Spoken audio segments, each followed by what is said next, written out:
नमस्कार. 800 metre running 800 metre running ही Maharashtra police भरतीच्या मधली महिलांसाठीची एक टेस्ट आहे. 800 मीटर रनिंग म्हटलं की बरेच महिला अगोदरच घाबरलेल्या असतात. आपण रन मराठीवर याआधी 1600 मीटर रनिंगचा एक व्हिडिओ केलेला आहे. त्याच्या खालच्या जर कॉमेंट बघितल्या तर बऱ्याच महिलांनी त्याच्या खाली कॉमेंट टाकल्यात की सर 800 मीटरचा व्हिडिओ बनवा, 800 मीटरचा व्हिडिओ बनवा. त्यासाठी आपण आज हा 800 मीटरचा व्हिडिओ बनवतोय. या व्हिडिओमध्ये आपण 800 मीटर रनिंगचे नियम, त्याची पद्धत आणि ते पास होण्यासाठी तुम्हाला काय करावं लागेल, तसंच तुम्ही आठवड्याभरात कसं ट्रेनिंग केलं पाहिजे हे आपण या व्हिडिओमध्ये पाहणार आहोत. आता 800 मीटर म्हणलं की बऱ्याच जणांचा प्रश्न असतो की सर दम लवकर लागतो, पहिले 400 मीटर धावल्याच्या नंतर पाय जड पडतात आणि मी ट्रेनिंग तर करते परंतु 800 मीटर माझा टायमिंग मध्ये येत नाहीये, त्याच्यामध्ये मी फेल होते. या समस्या तुमच्या पण आहेत का? हे प्रश्न तुम्हाला पण पडतात का? बरोबर. तर हे तुमच्या समस्या पायाच्या किंवा शरीराच्या नाहीत, तर तुमच्या नियोजनामध्ये आणि तुमच्या ट्रेनिंगमध्ये या समस्या आहेत. म्हणून तुम्हाला हे 800 मीटरचा इव्हेंट व्यवस्थित होत नाही. तर 800 मीटरचा इव्हेंट व्यवस्थित करण्यासाठी पहिल्यांदा तुम्हाला एक गोष्ट लक्षात घ्यावी लागेल की 800 मीटर ही काही स्प्रिंट नाहीये आणि 800 मीटर ही काही मॅरेथॉन पण नाहीये. 800 मीटर धावण्यासाठी तुम्हाला तुमच्याकडे स्ट्रेंथ पण असावी लागेल आणि तुमच्याकडे एन्ड्युरन्स पण असावं लागेल. तुम्हाला स्पीड पण पकडायची आणि तुम्हाला सहनशक्ती सुद्धा ठेवायची. यामध्ये तुम्हाला खूप वेग जर तुम्ही सुरुवातीला घेतला तर तुम्ही शेवटी थांबणार आहेत आणि तुम्हाला वेळ पुरणार नाही. आणि तुम्ही सुरुवातीलाच जर खूप हळू केलं तरी तुम्हाला वेळ पुरणार नाही आणि तुमचा 800 मीटरचा इव्हेंट व्यवस्थित पार पडणार नाही. म्हणून 800 मीटरचा इव्हेंट जर तुम्हाला व्यवस्थित दिलेल्या वेळेत पूर्ण करायचा असेल आणि तुम्हाला अपेक्षित असे मार्क यामध्ये मिळवायचे असतील तर तुम्हाला स्पीड आणि तुमचा एन्ड्युरन्स यामध्ये खूप महत्वाचा आहे. वेग आणि सहनशक्ती हे दोन्ही जर तुमच्याकडे असेल तर तुम्हाला याच्यामध्ये यश मिळणार आहे. याच्यात ग्राउंडचे नियम तुम्हाला माहितीच आहेत. तुम्हाला 800 मीटर ग्राउंड करायचंय. 800 मीटर पूर्ण रन करून तुम्हाला तो एका चान्स मध्ये संपवायचा आहे. दुसरी संधी याच्यामध्ये तुम्हाला मिळत नाही आणि याच्यामध्ये थांबलं तर संपलं. पुन्हा थांबून पुन्हा चालत जाऊन पुन्हा पूर्ण होईल हे तुम्ही डोक्यातून काढून टाका.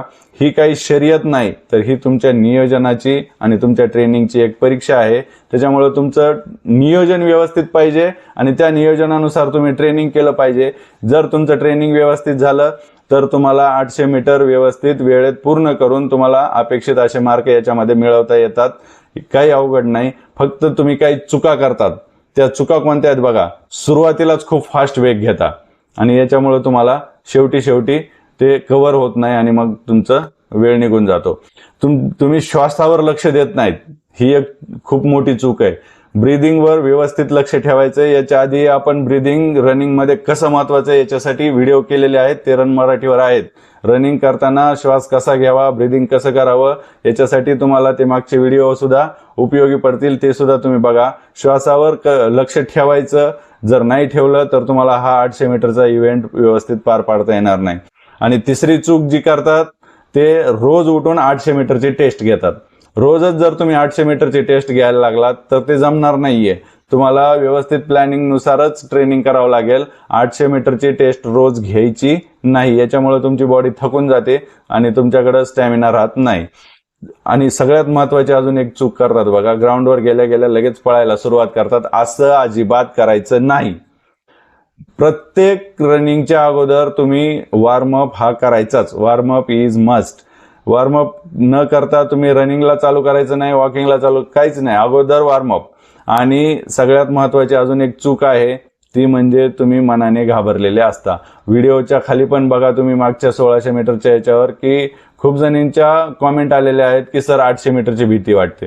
साहजिक आहे. 800 मीटर हे खूप अवघड असं आहे तुम्हाला वेळेत पूर्ण करणं, म्हणून भीती वाटणं साहजिक आहे. परंतु रनिंग मध्ये जर तुम्ही घाबरलात तर तुमचं शरीर थांबतं, बॉडी तुमची लॉक होते. म्हणून घाबरायचं नाही. तुम्ही ट्रेनिंग व्यवस्थित करा, त्याचं प्लॅनिंग करा, नियोजन करा, त्याप्रमाणे ट्रेनिंग करा, स्ट्रेंथ ट्रेनिंग करा आणि मनाने खंबीर राहा. घाबरू नका. घाबरलात तर तुमची बॉडी लॉक होते, म्हणून घाबरायचं नाही. ही चूक करायची नाही. 800 मीटरचे आता तुम्हाला एक मास्टर प्लॅन सांगतो. 800 मीटरचे तुम्ही 3 टप्पे करायचे. या 3 टप्प्यामध्ये तुम्हाला रनिंग करायचंय। ते 3 टप्पे कसे करायचे? सुरुवातीचे 200 मीटर, नंतरचे 400 मीटर आणि शेवटचे 200 मीटर, असे 3 टप्पे तुम्ही करून घ्यायचे। पहिल्या टप्प्यामध्ये 200 मीटर मध्ये काय करायचं तर कंट्रोल्ड फास्ट रन करायचा। फास्ट करायचा आहे बघा, फास्ट करायचा आहे, परंतु तो कंट्रोल मध्ये करायचा आहे। कंट्रोल मध्ये कसा तर मी आता जे स्पीडने धावते आहे याच्यापेक्षा अजून फास्ट मी धावू शकते हे तुमच्या मनामध्ये पाहिजे, तेवढ्या स्पीडने तुम्हाला ते करायचंय। आणि श्वासावर लक्ष ठेवायचे। 2 पावलं पडले श्वास आत गेला, 2 पावलं पडले श्वास बाहेर निघाला, या अशा पद्धतीने तुम्हाला त्या श्वासावर लक्ष ठेवून पहिले 200 मीटर कंट्रोल्ड पेसनी करायचेत, फास्ट करायचेत, परंतु कंट्रोलमध्ये। मी अजून याच्यापेक्षा जास्त धावू शकते ही भावना मनात ठेवून तुम्ही तेवढ्या स्पीडने ते 200 मीटर पूर्ण करून घ्यायचे सुरुवातीचे। त्यानंतरचा महत्वाचा टप्पा येतो तुमचा परत 400 मीटरचा टप्पा। 400 मीटरच्या टप्प्यामध्ये तुम्ही काय करणार आहात? रिदम पकडणार आहात। तुमचं ब्रीदिंग आणि तुमचे पावलं, श्वास आणि पाऊल, श्वासाची लय आणि पावलांची गती याचं योग्य मिश्रण करायचंय तुम्हाला। आणि त्या लयीमध्ये एका तालामध्ये तुम्हाला हे 400 मीटर कंप्लीट करायचे। बघा काय म्हणतोय ते, तुमचं ब्रीदिंग आणि तुमचं स्टेपिंग हे तुम्हाला सिंक्रोनाइज करायचंय आणि त्यानुसार तुम्हाला रिदम मध्ये पळत राहायचंय आणि हे 400 मीटरचा दुसरा टप्पा तुम्हाला पूर्ण करून घ्यायचा आहे। त्याच्यामध्ये एक लक्षात घ्या की या 400 मीटर मध्ये इकडं तिकडं आजूबाजूला पाठीमागं कोण पुढे गेलंय कोण मागं राहिलंय याच्याकडे अजिबात लक्ष द्यायचं नाही। लक्ष कुठे द्यायचं? आपल्या श्वासाकडे। आपला श्वास, श्वासाची लय, पावलाची गती याच्यावर लक्ष पाहिजे, वाढवायचा नाही। श्वासाची लय बिघडू द्यायची नाही। आपण आपल्या श्वास आणि पावलांच्या गतीनुसार एका रिदम मध्ये हे 400 मीटर धावायचे। शेजारचं चाललं की आपण आपली स्पीड वाढवायची, चूक इथं करायची नाही। आणि 800 मीटरचा तिसरा टप्पा आता महत्वाचा आहे बघा, शेवटचा। त्याच्यामध्ये तुम्हाला 200 मीटर धावायचे। हे 200 मीटरची स्ट्रॅटेजी अशी असणार आहे की तुम्ही ती जिद्द मनात ठेवून आणि फिनिश लाईन डोळ्यासमोर ठेवून धावायचे। लक्षात घ्या, या 200 मीटर मध्ये तुम्ही 400 मीटर मागचे जे लयीत एका पूर्ण केलेले असतील, त्यानंतर शेवटच्या 200 मीटर मध्ये तुम्हाला तुमचे पाय जड झाल्यासारखे वाटतील। साहजिक आहे, कोणाचे होतात, सगळ्यांचे होतात, हे नॉर्मल आहे। यामध्ये शेवटचे 200 मीटर करत असताना हातांची स्पीड वाढवा, तुम्ही वर खाली करा, इकडे तिकडे हात करू नका, वाकडे तिकडे, याच्याने तुमची गती पुन्हा स्लो होते। असेच एका लयीमध्ये खालीवरी सरळ हात फास्ट, जेवढे तुमचे पाय फास्ट पडतील तेवढे फास्ट करा। ओढून ताणून लांब लांब पाय टाकायचा प्रयत्न करू नका। तुमचं स्टेपिंग जेवढं ट्रेनिंग मध्ये तुम्ही घेतलेलं आहे त्याच पद्धतीने स्टेपिंग करा। आणि सगळ्यात महत्वाची एक चूक मी बऱ्याचदा ग्राउंडवर बघतो की फास्ट पळायचं म्हणलं की मुली अशा मान खाली घालून पळायला लागतात। मान खाली घालू नका, त्याच्यामुळे तुम्हाला इंजुरी होईल, तुमचं लक्ष समोर राहणार नाही। तुमचं लक्ष हे फिनिश लाईन वरच असलं पाहिजे शेवटी, आणि फिनिश लाईन संपेपर्यंत थांबणार नाही मी, ही मनात जिद्द ठेवायची। आणि तुम्हाला जेवढं खेचता येईल तेवढं खेचून तुम्ही फिनिश लाईन पर्यंत जायचंय। लक्षात घ्या, हे सगळ्या 800 मीटर मध्ये सगळ्यात महत्वाचं तुमचं काय असणार आहे तर श्वास असणार आहे। हा श्वास घेताना नाक आणि तोंड दोन्हीनी तुम्ही श्वास घ्यायचा। श्वास छोटा छोटाच घ्या, खूप डीप ब्रीदिंग करू नका, परंतु छोट्या श्वास पण नियमित श्वास घ्यायचा। श्वास रोखून धरायचा नाही, रोखून धरला तर तुम्ही पूर्ण करू शकत नाहीत हा रन, तुम्ही मध्येच गळून जाणार, तुम्ही थकून जाणार। आणि घाईघाईत श्वास घेऊ नका, एका लयीत घ्या, छोटा छोटा घ्या, नाकानी तोंडानी दोन्ही घ्या, पण नियमित श्वास घ्या। आता हे 800 मीटरचं ट्रेनिंग करण्यासाठीचा एक मास्टर प्लॅन तुमच्या लक्षात आला। महत्वाच्या गोष्टी काय करायच्या त्याच्या तुमच्या लक्षात आल्या, 3 टप्पे कसे करायचे ते लक्षात आलं, श्वास कसा घ्यायचा हे मी तुम्हाला मास्टर प्लॅन मध्ये सांगितलेलं आहे। पण हा मास्टर प्लॅन तुम्हाला शेवटच्या दिवशी, रेसच्या दिवशी तुम्हाला अंमलात आणायचा आहे। ग्राउंडवर गेल्यावर 800 मीटर कसं करायचं हे तुम्हाला कळलं, परंतु ते 800 मीटरची तयारी करण्यासाठी जे ट्रेनिंग करायचंय तुम्हाला आठवडाभरात, ते ट्रेनिंगचं तुमचं व्यवस्थित नियोजन असलं पाहिजे। लक्षात घ्या, आठवड्याचे सगळे दिवस ट्रेनिंग करायची गरज नसते, आठवड्यातले फक्त 4 दिवस तुम्ही ट्रेनिंग करायचे। याच्यात पहिल्या दिवशी 200 मीटरचे 4 रिपिटेशन लावायचे, बस संपला विषय। एका दिवशी तुम्ही 200 मीटरचे 4 रिपिटेशन, लक्षात घ्या 200 200 200 200 असं 800 मीटर रनिंग तुम्हाला करायचंय, परंतु 200 200 चे टप्पे करून करायचे, स्पीड मध्ये करायचंय।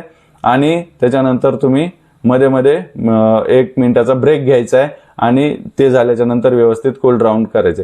लक्षात घ्या, सुरुवातीचं वॉर्मअप आणि शेवटचं कूल डाऊन मी प्रत्येक वेळेस सांगत नाही, पण ते तुम्ही चुकवायचं नाही. ते जर चुकवलं तर तुम्हाला कुठेतरी इंजुरी होईल आणि मग सगळंच तुमच्या मेहनतीवर पाणी फेरलं जाईल. दुसऱ्या दिवशी काय करायचंय, 400 मीटरचे 2 रिपिटेशन लावायचेत. मध्ये ब्रेक घेऊन तुम्ही व्यवस्थित रिकव्हरी करून घ्यायची आणि 2 रिपिटेशन झाल्याच्या नंतर 10 मिनिटं तुम्ही वॉक करायचंय किंवा स्लो जॉग केला तरी चालेल. शेवटी कूल डाऊन करायचंय. तिसऱ्या दिवशी काय करायचंय तर 15 ते 20 मिनिट कंटिन्यू स्लो रनिंग करायचंय. तुम्ही एंड्युरन्स बिल्ड होण्यासाठी स्लो रनिंग करा किंवा इझी जॉग करा. ब्रिस्क वॉक केला तरी चालेल, परंतु 15 ते 20 मिनिटं तुम्ही व्यवस्थित एंड्युरन्स येण्यासाठी तुम्ही स्लो रनिंगच करा. आणि चौथ्या दिवशी काय करायचंय तर या दिवशी तुम्ही ऍक्टिव्ह रेस्ट घ्यायची आहे. त्या दिवशी तुम्ही मोबिलिटी करा, स्ट्रेंथ ट्रेनिंग करा, स्ट्रेचिंग करा. याच्यापैकी काही केलं तरी चालेल. हा असा तुमचा आठवड्याचा 4 दिवसाचा प्लॅन असणार आहे. अजून एकदा परत सांगतो महत्वाचं की रोज उठून तुम्ही 800 मीटरची टेस्ट घेऊ नका. याच्याने तुमच्या शरीरावर अतिरिक्त ताण येईल, तुम्ही थकून जाताल, तुमचा स्टॅमिना राहणार नाही. या दिवसाच्या आठवड्याच्या 4 दिवसाचे जे तुम्हाला सांगितलेलं आहे त्या पद्धतीने तुम्ही व्यवस्थित नियोजन करून ट्रेनिंग करा. महिलांसाठी काही खास सूचना मला या ठिकाणी सांगाव्याशा वाटतात की महिलांना कधी कधी पिरियड्समध्ये खूप शरीर दुखतं, त्यामुळं तुम्ही शरीराचं त्यावेळेला ऐका. जर दुखत असेल, कंबर दुखत असेल, गुडघे दुखत असतील तर तुम्ही ट्रेनिंग करू नका, त्या दिवशी विश्रांती घ्या. आणखी एक महत्वाची चूक मुली करतात की तुम्ही खराब आणि फाटलेले शूज ट्रेनिंगमध्ये वापरता. ते वापरू नका. व्यवस्थित नवीन घेतलेले शूज ट्रेनिंगमध्ये वापरा आणि तेच तुम्ही ग्राउंडला वापरा. लक्षात घ्या, गुडघा दुखत असेल तर थांबा. कारण कधी कधी काय होतं, आपल्याला असं वाटतं की थोडं दुखतंय आणि आज कशाला प्रॅक्टिस बुडवायचं म्हणून आपण ग्राउंडवर जाऊन प्रॅक्टिस करत असतो. वाटतं आपल्याला की नको एक दिवस बुडवायला, परंतु ते थोडं दुखणं जे आहे ते तुमचं वाढू शकतं आणि पुन्हा तुम्हाला इंजुरी होईल आणि मग तुमचं सगळंच थांबवायची पाळी तुमच्यावर येईल. म्हणून तुम्हाला जर थोडं कुठं वेदना वाटल्या तर त्या दिवशी तुम्ही स्किप केलं तरी चालेल, परंतु इंजुरी या शेवटच्या काळामध्ये होऊ देऊ नका. लक्षात घ्या, ही लढाई तुमची जेवढी शरीराची आहे तेवढीच तुमची मनाची पण आहे. शरीराने आपण ट्रेनिंग घेऊन शरीराची ताकद वाढवतोय, एंड्युरन्स वाढवतोय, आपण स्ट्रेंथ बिल्ड करतोय, आपण स्पीड पकडतोय, परंतु मनाची पण ही एक लढाई आहे. तुम्ही मनानेही तेवढंच खंबीर झालं पाहिजे. 800 मीटर फक्त पायांची रेस नाही तर ती तुमच्या मेंदूची सुद्धा टेस्ट आहे, हे लक्षात घ्या. मनानं खंबीर व्हायला लागतंय. तुम्ही स्वतःला सांगा की मी ट्रेनिंग करत आहे, मी स्वतःला तयार करत आहे आणि मी स्वतःची ट्रेनिंग पूर्ण करून मी ही 800 मीटरचा इव्हेंट पूर्ण करणार आहे आणि मी मला अपेक्षित असलेले मार्क त्यामध्ये घेणार आहे.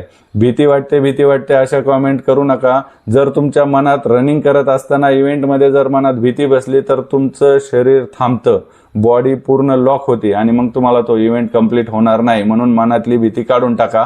यासाठी तुम्हाला आणखी एक पर्याय सांगतो. सकाळी उठून तुम्ही आरशासमोर उभं राहायचं आणि स्वतःला ड्रेसमध्ये बघायचं, वर्दीमध्ये बघायचं. पोलिसाच्या ड्रेसमध्ये मी कशी दिसते हे तुम्ही कल्पना करून आरशात आपल्याला स्वतःला बघायचं आणि मनाला सांगायचं की मी एक प्लॅन केलेला आहे, त्या प्लॅननुसार मी ट्रेनिंग करते आहे आणि मी याच्यामध्ये सक्सेसच होणार आहे आणि मी पोलिसात भरती होणार आहे. हे तुम्ही मनाला सांगितलं की त्या पद्धतीने तुम्ही ग्राउंडवर जाऊन तयारी करायची. घाबरायचं नाही. यामध्ये काही गोष्टी लक्षात ठेवा. अजून एकदा परत सांगतो की जास्त वेग ठेवायचा नाही. एका रिदममध्ये रनिंग तुम्ही करायचं. जास्त धाडस करू नका. इतरांचं बघून तुम्ही तुमची स्पीड वाढवू नका. व्यवस्थित तुमचं नियोजन करा, प्लॅनिंग करा आणि त्या प्लॅनिंगनुसारच ट्रेनिंग करा.